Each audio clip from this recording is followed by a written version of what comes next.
Hello, welcome to dry chilli. ഇന്ന് dry ചില്ലിയിൽ നമുക്ക് സ്പൈസി ആയിട്ടുള്ള ഒരു ബീഫ് മസാല ഉണ്ടാക്കുന്നത് എങ്ങനെയാണെന്ന് നോക്കാം. എല്ലാവരും നമ്മുടെ ബീഫ് മസാല ട്രൈ ചെയ്ത് നോക്കണം. ഇഷ്ടപ്പെട്ടെങ്കിൽ ലൈക്ക് ചെയ്യുകയും വേണം. അതിനു വേണ്ടി ഒരു പാനിലേക്ക് 1/2 കപ്പ് ചെറിയുള്ളി, ഒരു വലിയ സവാള അരിഞ്ഞത്, 1/4 കപ്പ് തേങ്ങാക്കൊത്ത്, 4-5 പച്ചമുളക് കീറിയത്, ഒരു ഇഞ്ച് കനത്തിലുള്ള ഇഞ്ചി ചതച്ചത്, 5-6 അല്ലി വെളുത്തുള്ളി, കറിവേപ്പില, ഒരു വലിയ തക്കാളി, 1 ടീസ്പൂൺ വലിയ ജീരകം, ഒരു 1/4 ടീസ്പൂൺ ഉലുവയും, ആവശ്യത്തിനുള്ള ഉപ്പും, 1/2 ടീസ്പൂൺ മഞ്ഞൾപ്പൊടിയും, 2 ടീസ്പൂൺ കുരുമുളക് പൊടി, 2 ടീസ്പൂൺ മല്ലിപ്പൊടിയും, 1 ടീസ്പൂൺ ഗരം മസാലയും ചേർത്ത് കൈ ഉപയോഗിച്ച് നന്നായി ഒന്ന് ഞെരടിയെടുക്കണം. നമ്മുടെ ഇൻഗ്രീഡിയൻസ് എല്ലാം നല്ലതുപോലെ ഒന്ന് യോജിച്ച് വരുന്ന രീതിയിൽ വേണം കൈ ഉപയോഗിച്ച് ഞെരടിയെടുക്കാൻ വേണ്ടിയിട്ട്. ഇപ്പോൾ ഏകദേശം നന്നായി ഒന്ന് ഞെരണ്ടി വന്നിട്ടുണ്ട്. തക്കാളിയിലെയും സവാളയിലെയും ഒക്കെ വെള്ളം ഇറങ്ങി വരുന്നത് വരെ നല്ലതുപോലെ കൈ ഉപയോഗിച്ച് നമ്മളിതൊന്ന് ഞെരടി യോജിപ്പിക്കണം. അതിലേക്ക് നേരത്തെ കഴുകി വെള്ളം വാരാൻ വെച്ചിരിക്കുന്ന ബീഫ് കൂടിയിട്ട് വീണ്ടും നന്നായി കൈ ഉപയോഗിച്ച് യോജിപ്പിക്കുക. ഇപ്പം ഏകദേശം നല്ലതുപോലെ ബീഫിലൊക്കെ മസാല പിടിച്ചു വരുന്നുണ്ട്. ഇനി ഇതിലേക്ക് നമ്മൾ അവസാനമായി 1-2 ടേബിൾ സ്പൂൺ വെളിച്ചെണ്ണ കൂടി ഒഴിച്ചു കൊടുക്കുക.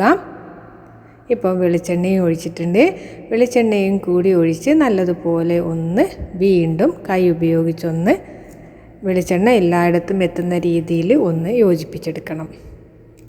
ഇതിലേക്ക് നമ്മൾ വെള്ളം ഒന്നും ചേർക്കുന്നില്ല. വെള്ളം ചേർക്കാതെ തന്നെ ബീഫിലെയും സവാളയിലെയും തക്കാളിയിലെയും ഒക്കെ വെള്ളം ഇറങ്ങി വരുന്നതാണ്. വളരെ ലോ ഫ്ലെയിമിലിട്ട് നന്നായി അടച്ച് വെച്ച് വേണം നമ്മുടെ ബീഫ് വേവിക്കാനായിട്ട്. ഞാൻ വെള്ളം ഒന്നും ഇതിലേക്ക് ഒഴിച്ചിട്ടില്ല. ഇപ്പം നിങ്ങൾക്ക് കാണാം, കുറച്ച് വെള്ളം എല്ലാം അതിൽ നിന്ന് ബീഫിൽ നിന്നും സവാളയിൽ നിന്നും തക്കാളിയിൽ നിന്നും ഒക്കെ ഇറങ്ങി വന്ന ആ ഒരു വെള്ളമാണ് നമ്മുടെ ബീഫിലിപ്പോൾ ഉള്ളത്. ബീഫ് നല്ലതുപോലെ വേവുള്ള ബീഫാണെന്നുണ്ടെങ്കിൽ നിങ്ങളിങ്ങനെ ചെയ്ത് ഒരു കുക്കറിൽ അടച്ച് വെച്ച് 2-3 എത്ര വിസിലെന്ന് വെച്ചാൽ അത്രയും വിസിൽ വന്നതിന് ശേഷം എടുത്ത് പാത്രത്തിലേക്കിട്ട് വീണ്ടും മസാലയാക്കിയാൽ മതിയാവും. പക്ഷേ ഞാനിവിടെ പാന് തന്നെയാണ് എൻ്റെ ബീഫ് വേവിക്കുന്നത്. നിങ്ങൾക്ക് ബീഫ് വെന്തില്ല എന്ന് തോന്നുകയാണെങ്കിൽ വീണ്ടും കുറച്ച് ചൂടുവെള്ളം ഒഴിച്ച് നന്നായിട്ട് വേവിച്ചെടുത്താൽ മതിയാവും. ഇപ്പം എൻ്റെ ബീഫെല്ലാം നന്നായി വെന്ത് വന്നിട്ടുണ്ട്. ഇനി ഇതിലേക്ക് കാച്ചി വയ്ക്കാൻ വേണ്ടിയാണ് 3 ടേബിൾ സ്പൂൺ വെളിച്ചെണ്ണ ചൂടാക്കി അതിലേക്ക് ചെറുതായി അരിഞ്ഞു വെച്ചിരിക്കുന്ന കുറച്ച് ചെറിയുള്ളി കൂടി ഇട്ട് കൊടുക്കണം. 10-15 ചെറിയുള്ളിയും, 2 പച്ചമുളക് കീറിയതും, 1 ചുവന്ന മുളകും, പിന്നെ ഒരല്പം കറിവേപ്പിലയും കൂടി ചേർത്ത് നന്നായി ഒന്ന് മുരിഞ്ഞ് വരുന്നത് വരെ ഇളക്കി കൊടുക്കണം. കറിവേപ്പില നിങ്ങളുടെ കയ്യിലുള്ളതിനനുസരിച്ച് കൂടുതൽ ചേർക്കാവുന്നതാണ്.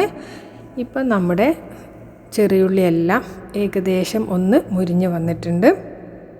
ഇതിലേക്ക് നല്ല കളറ് കിട്ടാൻ വേണ്ടിയിട്ട് 1 ടീസ്പൂൺ മുളക് പൊടി, 1-2 ടീസ്പൂണ് കാശ്മീരി ചില്ലി കൂടി ചേർത്ത് കൊടുത്ത് വീണ്ടും ഈ മുളകൊന്ന് ഫ്രൈ ആവുന്നത് വരെ ഒന്ന് ഇളക്കി കൊടുക്കുക. ഇപ്പോൾ ബീഫെല്ലാം നല്ലതുപോലെ വെന്ത് വെള്ളമൊക്കെ ഏകദേശം കുറുകി വന്നിട്ടുണ്ട്. നമ്മൾ കാച്ചി ഒഴിച്ചത് കൂടി ഇതിലേക്ക് ചേർത്ത് വീണ്ടും നന്നായി ഒന്ന് ഇളക്കി കൊടുക്കണം.